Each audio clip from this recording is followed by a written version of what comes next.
Kalau dulu waktu Bung Karno dan macamnya, ketika ngomong Bung Karno ngomong A, seluruh Indonesia ikut A semua. Dan lain-lain gitu ya. Kalau sekarang Presiden bilang A, banyak yang justru berteriak B. Pun begitu juga di Kabupaten Bangka, itu krisis kepemimpinan.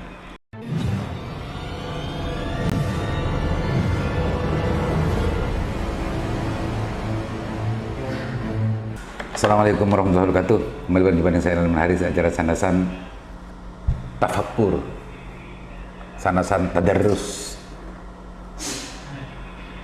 Kemarin sempat tidak tuntas ya membahas terkait dengan urusan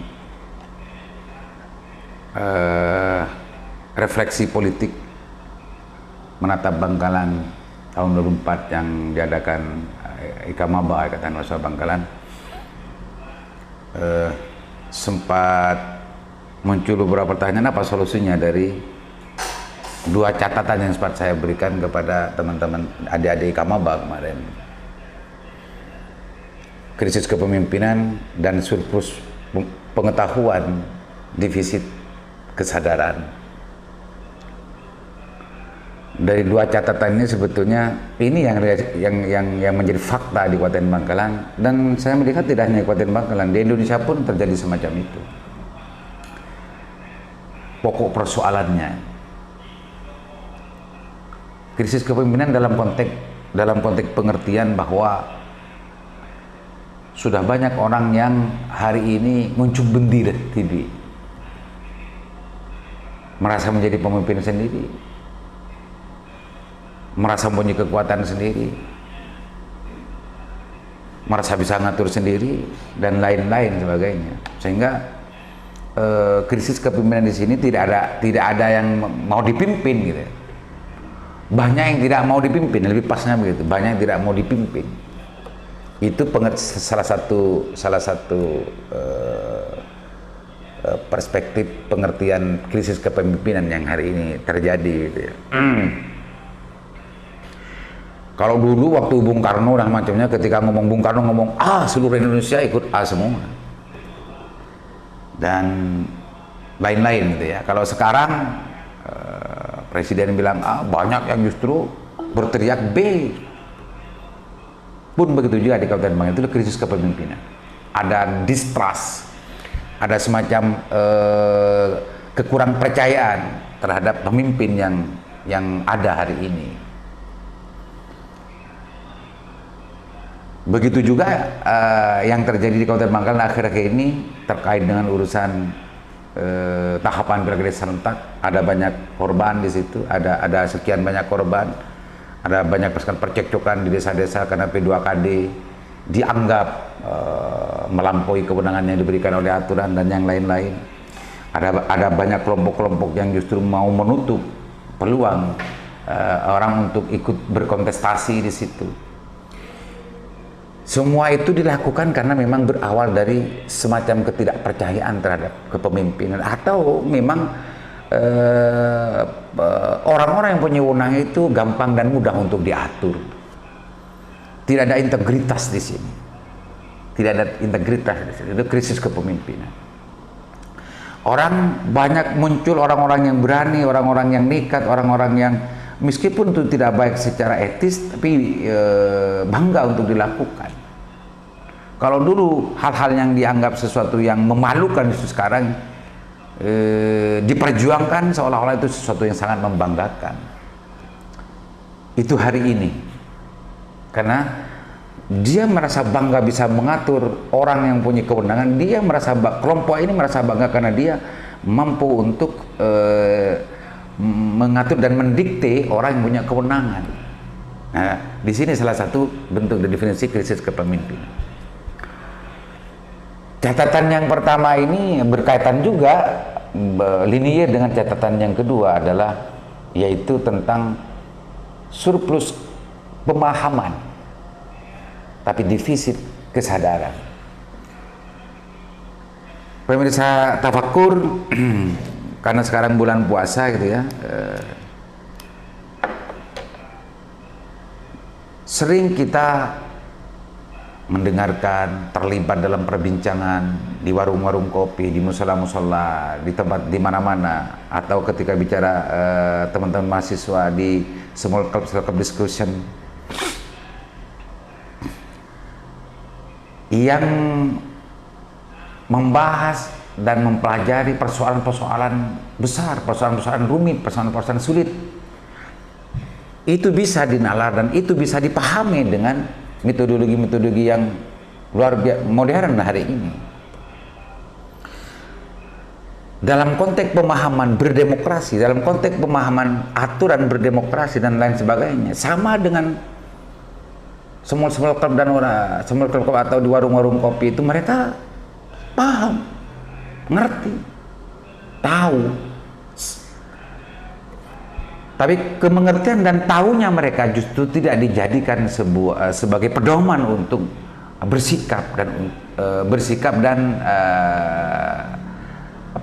tidak dijadikan sebuah pedoman untuk bersikap dan memilih sikap politik. Justru dari pengetahuan dan pemahamannya, dia justru menggunakan kecerdasan mencari-cari celah untuk bagaimana aturan itu dan celah itu bisa untuk menegasikan atau justru menutup ruang dan peluang orang lain untuk ikut berkontestasi. Jadi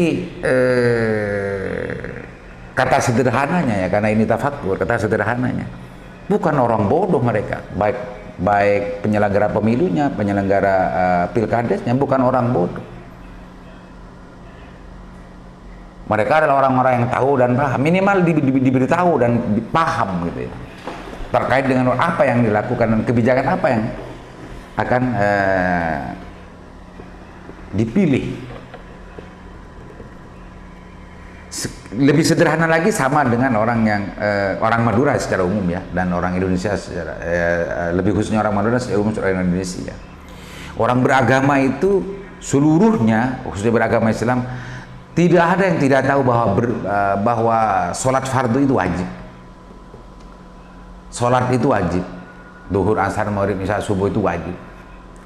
Tidak ada yang tidak tahu bahwa puasa Ramadan itu wajib kepada setiap orang muslim. Tapi banyak kan yang tidak sholat, banyak kan yang tidak puasa.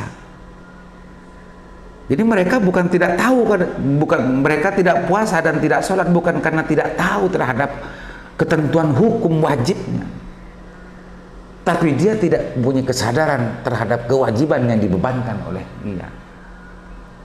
Sama dengan urusan politik ini, justru lebih leluasa lagi ketika bicara urusan politik. Bahkan dianggap kalau aliran politik kekinian dan modern gitu ya, kekinian bukan modern, kekinian dan mungkin ya keakanan juga, orang yang mampu untuk mensiasati atau mencari celah dan menemukan sebuah celah aturan untuk menambah peluang kemenangan terhadap dirinya, meskipun itu jelas-jelas secara hakikat adalah salah dan tidak boleh. Justru itu yang mendapatkan penghargaan, dan itu yang dianggap sebuah kebanggaan, dan itu dianggap sebuah kepintaran. Itu Mas Taufik hasil tafakur hari ini. Maka menurut saya untuk Kabupaten Bangkalan dan juga karena sandasan ini menjangkau tidak hanya orang Bangkalan gitu ya, karena ini berangkat dari tema kemarin menatap Kabupaten Bangkalan atau ini menatap Jawa Timur, menatap Indonesia 2024 gitu ya. Maka menurut saya orang-orang pinter, orang-orang bebas, orang-orang independen, kelompok-kelompok mahasiswa yang kalau kemarin adalah Ikamaba, tapi ketika bicara masalah Jawa Timur, bicara masalah Indonesia, maka simpul-simpul BEM, BMC, BMI dan yang lain-lain, atau HMI, GMNI, PMII dan yang lain-lain, tidak salah ketika menyebutkan sebuah kriteria kepemimpinan bangsa ini, kriteria kepemimpinan bangsa ini.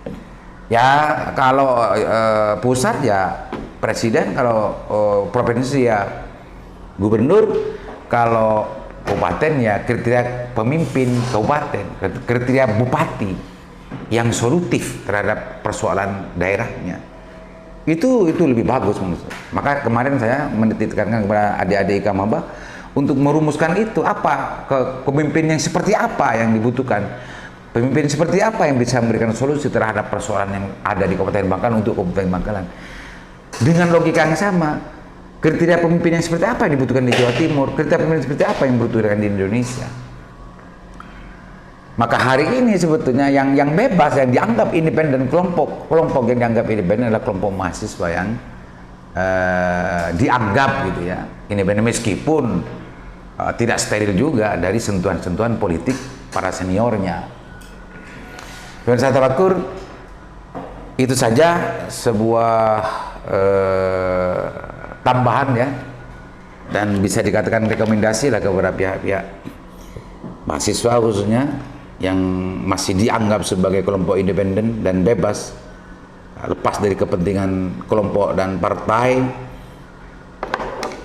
Berbuatlah, susunlah kriteria-kriteria pimpinan itu, dan berbicaralah terus di setiap tempat, di rumah, di gardu-gardu, di warung-warung kopi, di diskusi-diskusinya, untuk bagaimana mencari sebuah format dan solusi, menyadarkan, tidak memberi pengetahuan ya, menyadarkan semua pihak untuk bagaimana berdemokrasi yang sebenar-benarnya, dan agar tatanan sosial ini betul-betul bermartabat dan beretika. Sekian tafakur saya, dan tafakur demokrasi ya, menindaklanjuti dari diskusi dialog interaktif kemarin, menatap Bangkalan 2004 atau menatap Jawa Timur, menatap Indonesia 2004. Itu sebagian saja yang bisa saya sampaikan, mudah-mudahan bermanfaat. Assalamualaikum warahmatullahi wabarakatuh.